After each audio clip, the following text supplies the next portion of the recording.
Apakah boleh mengikuti pemilu capres? Ya, para asatid ada perbedaan pendapat, para masyayikh juga ada perbedaan pendapat. Mayoritas masyayikh, mayoritas ulama, mayoritas ustadz mengatakan boleh.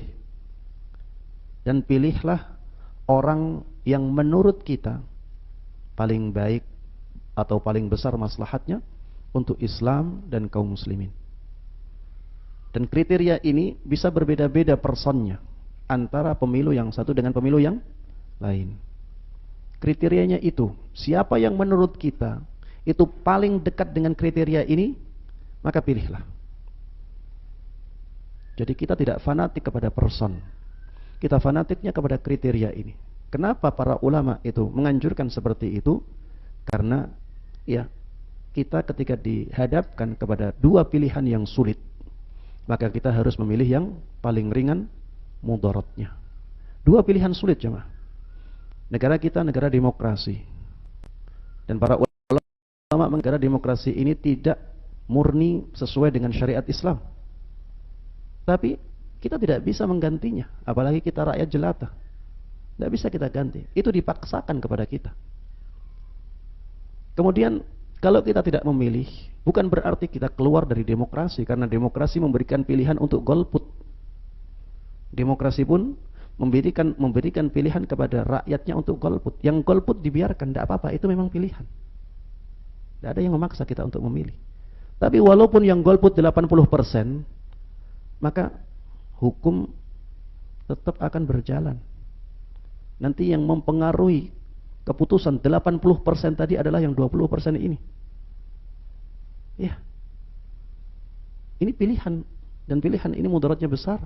Kalau kita golput terjadi yang seperti itu, mudaratnya besar. Dan ketika kita golput, kita belum keluar dari demokrasi. Kalau kita ingin keluar dari demokrasi, sana ke negara-negara yang misalnya kerajaan. Pergi ke sana baru kita keluar dari sistem demokrasi. Kalau masih di Indonesia, ya kita dipaksa untuk menerapkan demokrasi. Yang golput pun sebenarnya masih dalam sistem demokrasi. Karena memang demokrasi memberikan pilihan itu.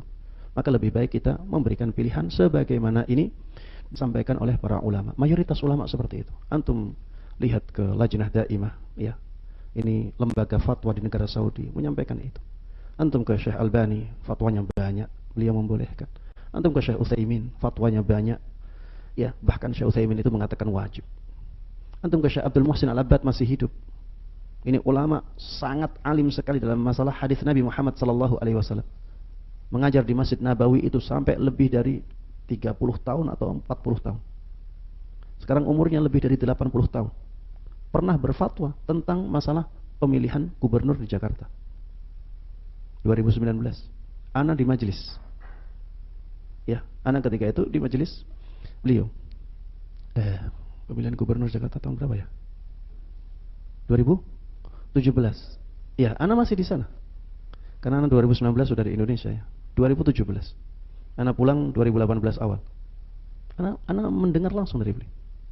Ini ulama hadis paling senior di kota Madinah.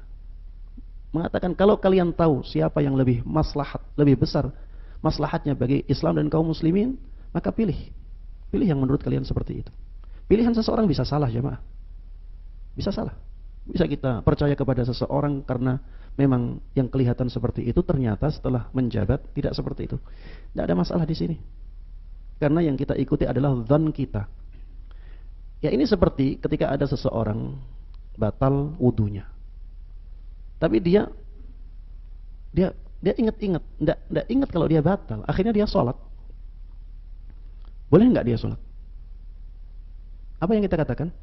Boleh. Loh, Ustaz, ini kan enggak punya wudu sebenarnya. Iya, tapi persangkaan dia berwudu. Enggak akan disiksa oleh Allah Subhanahu wa taala. Kalau misalnya setelah sholat dia meninggal, apakah dikatakan orang ini meninggalkan sholat? Enggak. Mungkin dikatakan meninggalkan sholat tapi tidak berdosa dia. Karena dia sudah mengikuti persangkaannya. Maka tidak ada masalah ya. Kita tanggung jawab kita adalah ketika memilih. Ketika kita memilih yang kelihatan di mata kita lebih besar maslahatnya untuk Islam dan kaum muslimin, itu yang mana?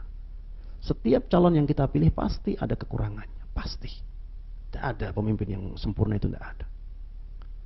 Dari yang buruk-buruk ini, misalnya kita katakan buruk semuanya, dari yang buruk-buruk ini, mana yang keburukannya paling ringan untuk Islam dan kaum muslimin, itu yang kita pilih. Bahkan ada, subhanallah ya, ada fatwa dari sebagian masyayikh di negara kafir, yang mencalonkan pun kafir semua, tapi salah satunya itu lebih dekat kepada kaum muslimin, lebih welcome dengan kaum muslimin. Di fatwa tersebut disebutkan pilih yang lebih dekat kepada kaum muslimin walaupun kafir. Apalagi keadaan di negara kita jauh lebih baik daripada yang ditanyakan tersebut. Wallahu a'lam.